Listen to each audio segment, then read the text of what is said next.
So Where Are All the Female Perverts? By Valkyrie.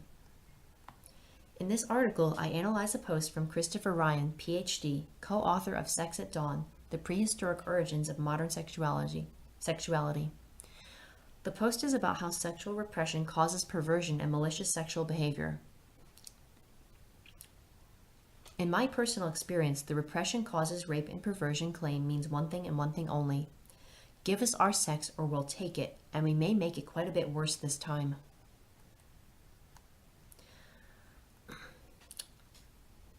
Quoting the article, "Nothing inspires murderous mayhem in human beings more reliably than sexual repression." Close quote. How many sexually deprived women have become murderers? I responded. Aren't women more repressed than men? Quote from article, "Denied food, water, or freedom of movement, people will get desperate and some may lash out at what they perceive as the source of their problems, albeit in a weakened state. But if expression of sexuality is thwarted, the human psyche tends to grow twisted into grotesque, enraged perversions of desire." Close quote. Why would lack of the particular type of sex one desires, lead to murderous mayhem and not lack of water and food? When people lack water and food, actual necessities, they somehow manage to be rational and fight back against the actual culprits, and in a reasonable manner. And again, why does this typically happen more often in males who are less sexually repressed than women? Plot spoiler, Ryan never tells us why the repression of sexual desires causes criminal behavior more often than the repression of other desires. Quote the article, "Unfortunately, the distorted rage resulting from sexual repression rarely takes the form of rebellion against the people and institutions behind the repression." Close quote. My response, because those people, powerful males, are typically behind the sexual repression of both women and men. And many men know that even though those powerful males are thwarting their own desires, those men are the main force helping keep women down for them in general.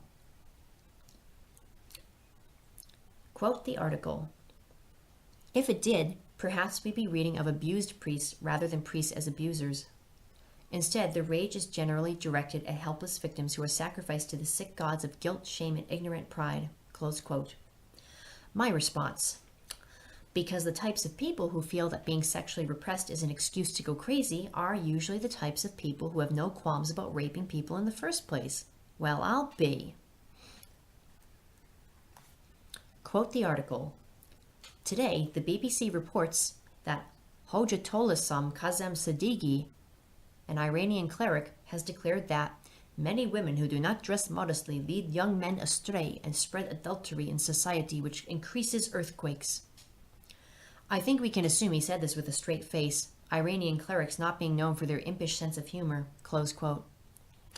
I responded, so the insane part of this cleric's quote is the fact that earthquakes were mentioned. To tell the truth, do male sexual liberationists go that much less far? I fail to see how leaving earthquakes out of it makes it that much less crazy. Quote the article, "Lest we dismiss this as just another example of distant fundamental craziness, we might take a look at some examples a bit closer to home." Close quote. I responded, there you have it.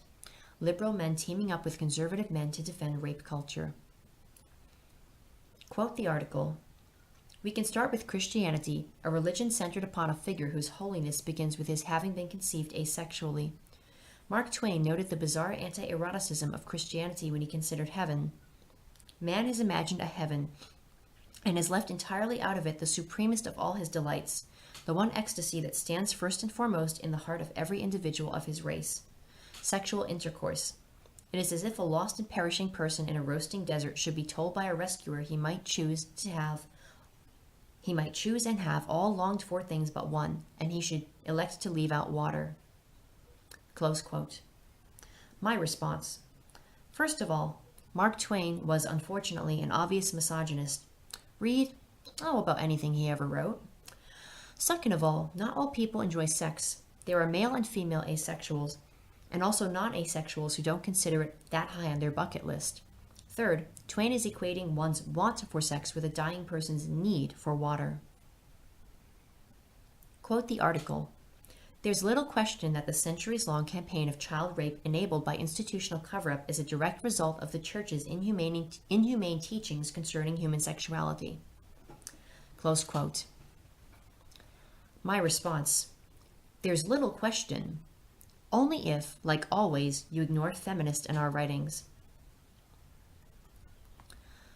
Quote the article.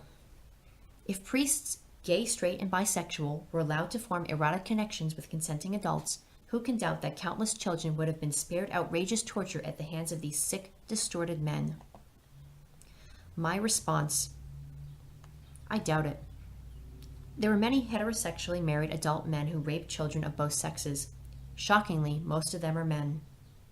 Also, who says the consenting adults, mostly women, would be spared outrageous torture? After all, aren't these men still sick and distorted? And this article still hasn't explained why being deprived of sex can make you have an unusual or hurtful sexual desire, and not just have much stronger desires of an acceptable taste. Oh, and where are all the rapist nuns? Quote the article. Gay conservative Catholic author Andrew Sullivan has written that the suppression of these core emotions and denial of their resolution in love always leads to personal distortion and compulsion and loss of perspective. Close quote. First of all, I said, responding to the article, let me say how shocked I am to see a homosexual male defending rape culture. We all know gay men are always so enlightened and are nothing like other men. Sarcasm. And I repeat, then why aren't there more female than male rapists? If this were the case, women would be the most brutal beings on the planet, and also the ones with the strangest and most malicious desires. Middle-aged Japanese males would have nothing on us. Quote the article. In 1850, the New Orleans Medical and Surgical Journal declared masturbation public enemy number 1. Warning, neither plague, nor war, nor smallpox, nor a crowd of similar evils have resulted more disastrously for humanity than the habit of masturbation. It is the destroying element of a civilized society. A remedy which is almost always successful in small boys is circumcision. The operation should be performed by a surgeon without administering an anesthetic, as the brief pain attending the operation will have a salutary effect upon the mind, especially if it be connected with the idea of punishment. Close quote. My response. Circumcision is definitely disgusting and a human rights violation of males, but once again, why does this translate into perversion, rape, or pedophilia? Quote the article. Lest you think Kellogg was interested only in the sadistic torture of boys, in the same book he soberly advises the application of carbolic acid to the clitorises of little girls to teach them how to touch themselves. Close quote. And my response. So where are all the female perverts?